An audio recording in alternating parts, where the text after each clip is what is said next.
Now, we move on to the panel discussion. We now turn over the floor to Secretary Ricky Carandang. Ricky?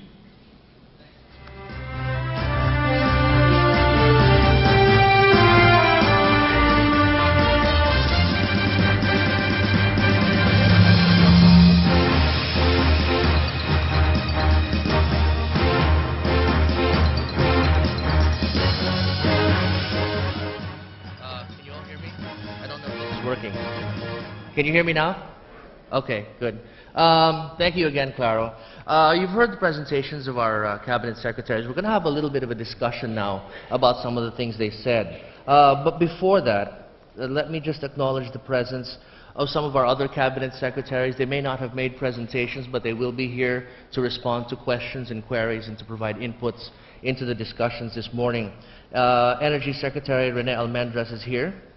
Labor Secretary Linda Baldos, Public Works Secretary Babe Singson, and Tourism Secretary Bertie Lim. Also present, I think today, if I'm not mistaken, are representatives from the Vice President's Office, Undersecretary Benjamin Martinez Jr., from the Department of Agriculture, Undersecretary Fred Serrano, and from the DSWD, Assistant Secretary Parisha Taraji.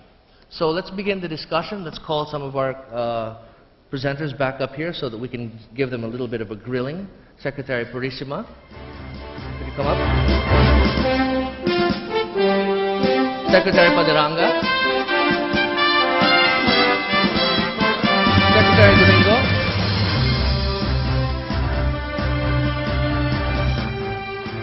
And while he didn't make a presentation, I'm sure there are many questions about what he's doing in his shop. Budget Secretary Butchabad.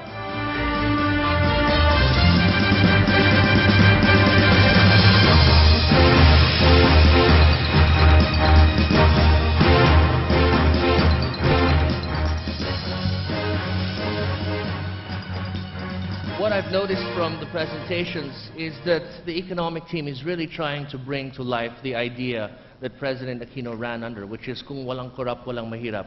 Many efforts at good governance, reduction of corruption, reduction of red tape and things like that, ultimately leading to higher economic growth, which will in turn, we hope, lead to significant poverty reduction by the end of this president's term. You saw bits and pieces of that in the presentations. There was a lot of discussion about the budget. So let's start with a couple of questions for Secretary Abad. Zero-based budgeting. I know most of us have some idea of what that is, but perhaps you can walk us through what is zero-based budgeting and how is it going to be applied to the proposed budget for 2011. Thank you, Ricky. My not wearing a suit today does not reflect our belt-tightening measures at the DVN. First of all, Ricky, we are submitting an obligation budget this year amounting to 1.64 trillion pesos, which is about 6.8% higher than 2010 budget, but much lower than the budget that was initially put together by the previous administration, which was about 1.727 trillion. One of the first directives of the President when he appointed me as the Budget Secretary was to apply zero-based budgeting in reviewing and reconfiguring the budget. Basically, it's a way of apportioning the budget according to or justifying every item in the budget according to the President's priorities, as well as efficiency and effectiveness targets. Because of this, we had to rework the budget, and right now the budget is focused on 4 items. First, the institution of transparency, accountability, and good governance measure. Second, increased investments in social services, particularly in 4 areas. Public basic education. We also like to see a reversal of reversals in dropout rates in high school. Second item is public health. We are going to not just cover all the 4.6 million households who are considered indigents, but for the first time, we are going to cover the informal sector. These are the category a notch higher above the indigent sector, and also putting up public health facilities to improve maternal health care. We are also invested a lot in social protection, particularly in conditional cash transfer, so that from the present 800,000 household targets to be covered by CCT, by the end of the year we hope to cover 1 million households, and by the end of 2011 we should be covering 2.3 million households out of the targeted 4.6 million households. The last item under social services will be safety nets for the victims of calamities. The third item where we focus the budget on would be economic services, particularly public infrastructures and creating space for public-private partnerships. And then finally, we want to create a legal, judicial security and physical environment that will allow us to pursue the first three objectives. So that's where we reconfigure the budget to focus on as a result of the zero-based budgeting. It is a modest increase over 2010, but because of this process, as well as because we were able to eliminate efficiencies and leakages, as well as introduce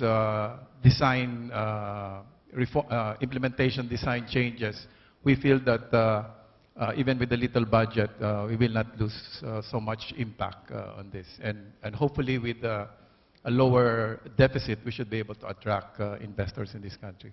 Do you want to add something to that, Cesar, when we talk about the budget? Yeah. The other thing that I think they've done is to come up with a list of priorities, and this is going to be submitted to Congress, no? So that we can work with them also to encourage them to use their pork barrel to this priority projects. In the end, the increase was not as much as what was originally planned, but the impact on the priority projects is much higher. For example, the allocation for PPP project was not there before.